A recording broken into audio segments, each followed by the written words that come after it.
베트남은 너무 강했다. 베트남 축구에 패한 뒤 인도네시아 감독이 털어놓은 고백입니다. 잠깐의 기적이라 여겼던 베트남 축구의 승승장구. 그리고 박항서 감독의 매직은 월드컵 예선에서도 이어지고 있습니다. 현직 저널리스트인 아리오 요시아도 실망감을 드러냈다. 인도네시아 축구협회가 왜 맥메네미 감독을 선택했는지 이해할 수 없다. 대표팀 지휘 경험이 부족한 맥메네미 감독의 선임은 잘못된 결정이다. 맥메네미 감독은 2010년부터 필리핀 대표팀을 이끌었던 경력을 제외하면 클럽팀만 지휘했던 인물이다. 현재 인도네시아는 말레이시아, 태국, UAE, 베트남에게 4연패를 당했다. 이는 6연패를 당했던 1994 미국 월드컵 예선에 다음으로 굴욕적인 기록이다. 실제로 인도네시아 팬들은 선수들이 퇴장할 때 어떠한 환호도 보내주지 않았다. 이에 아리오 요시아는 감독을 패인으로 지목했다. 맥메네미 감독을 보면 예전에 우리 대표팀을 지휘했던 루이스 밀러와 알프레드 리들 감독이 그리워진다. 인도네시아에도 좋은 선수가 있다. 보아즈 솔로사, 일리아스 파소예비치, 러비 엘리안들이 모두 뛸 자격이 있다. 하지만 맥메네미 감독은 38살의 베토 곤사우베스를 기용했다. 베토는 좋은 선수지만 베트남전에서 기용하기에는 너무 올드하다. 월드컵 예선처럼 타이트한 일정이라면 베토는 최상의 몸 상태를 유지할 수 없다.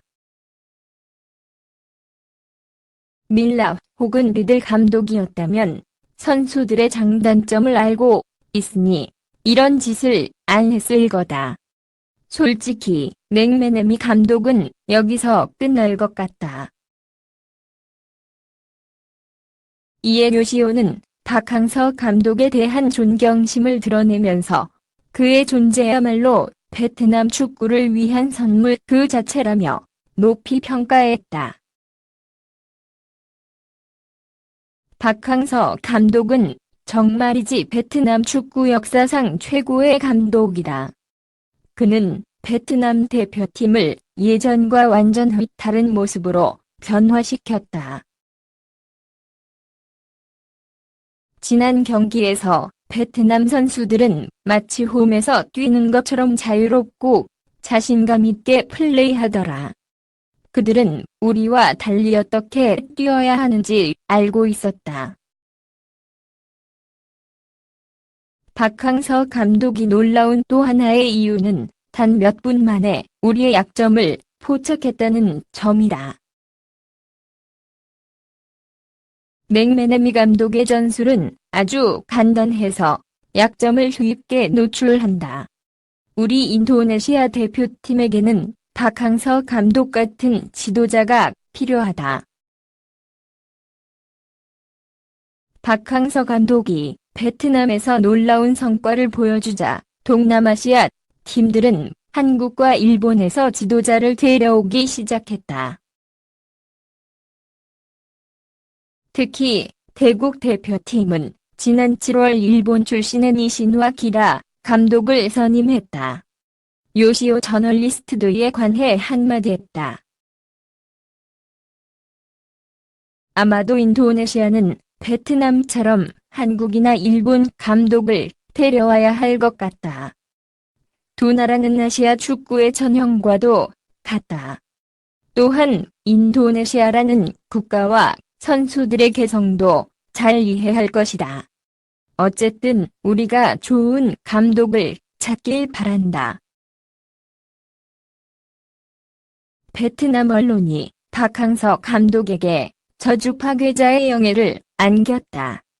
베트남 축구가 장시간 시달리던 악몽 같던 기록을 하나씩 끊어낸 감사함의 표현이다. 베트남이 여전히 동남아시아 최강의 면모를 유지하고 있다. 한동안 동남아에서 경쟁력을 잃었던 베트남은 박항서 감독이 부임하고 확 달라졌다. 박항서 감독은 베트남 황금세대를 더욱 단련시키며 강력한 전술을 입혔다. 수리백의 수비적인 운영에도 기술이 좋고 발빠른 공격수를 활용하는 베트남의 축구는 동남아에서 가장 무서운 팀으로 변모했다. 홈에서만 강한 것도 아니다. 박항서 감독이 부임하고 베트남은 동남아서 펼친 7번의 원정 경기서 4승 3무로 단 한 번의 패배도 허용치 않는다. 동남아에서만큼은 무서울 것이 없다. 아시안컵 8강 진출처럼 이제는 탈동남아를 노리는 상황이다. 베트남 언론 위브세세이오도 박항서호가 동남아 라이벌과 얽혀였던 저주를 반복해서 깨고 있다. 인도네시아 징크스를 20여 년 만에 깼고 앞서 태국을 상대로도 여러 번 우위를 보였다. 고 정리했다. 이어 지난 2년간 박항서 감독은 베트남의 축구를 바꿨다. 자신감 있고 용감한 스타일로 인상적인 성과를 냈다면서 그보다 팬들이 더 좋아하는 것은 박항서 감독이 태국, 인도네시아에 약했던 저주를 끊어버린 데 있다고 강조했다. 박항서 감독이 이끄는 베트남 남자 축구 대표팀의 상승세가 그치질 않는다. 카타르로 가는 길이 순탄하다. 베트남은 박 감독 부임 이후 복병 그 이상으로 성장했다. 지난 2018 자카르타 팔렘방 아시안게임 4강, 2019 아시아 축구연맹, AFC, UAE 아시안컵 8강 등 굵직한 대회에서 호성적을 구사하고 있다. 그 기세가 이번 아시아 지역 예선까지 이어지고 있다. 애초 베트남은 이번 조별리그전 박 감독 거취 때문에 시끄러웠다. 내년 1월부로 동행이 끝나는데 통상적으로 계약 만료 6개월 전에는 재계약을 맺는 축구계 분위기보다 합의가 늦어진 게 문제였다. 다행히 양측의 이견을 좁힌 분위기다. 최근 베트남 복수 언론에 따르면 늦어도 4달 안에는 3년 재계약을 체결한다. 즉, 카타르까지는 함께 한다는 뜻이다. 경기장 내적 요인을 해결하자 축구도 상승 궤도를 그리고 있다. 인도네시아전 승리로 카타르행의 청신호를 킨 건 물론 동남아에서 펼쳐진 7번의 원정 경기에서 4승 3무로 무패를 달리는 중이다. 박 감독은 이 모든 공을 선수들에게 돌렸다. 베트남을 감동시킨 그의 파파 리더십은 여전했다. 베트남은 원정에서 어려운 상황에 처했었지만 선수들은 그걸 극복하고 정말 가치 있는 승점 3을 획득했다. 최선을 다해준 선수들에게 고맙다며 11월에 안방에서 태국, UAE와 경기가 있다. 두 팀 모두 선두를 누리는 팀인데 우리도 마찬가지다. 잘 준비한다면 승리할 수 있다고 생각한다며 무패 횟수를 오로늘리겠다고 다짐했다. UAE는 2022 피파 국제축구연맹 카타르 월드컵 아시아 지역 2차 예선 H조에서 톱시드를 받고 출발했으나 지난 15일 태국에 1-2로 패하면서 조 3위까지 추락했다. 조 1위가 직행. 조 2위가 플레이오프 도전 자격을 얻는 상황에서 UAE의 현재 순위는 꽤 심각한 셈이다. 게다가 UAE의 다음 경기는 11월 14일 치러질 베트남 원정이다. UAE가 만약 이 경기마저 놓칠 경우 상황은 더 어려워진다.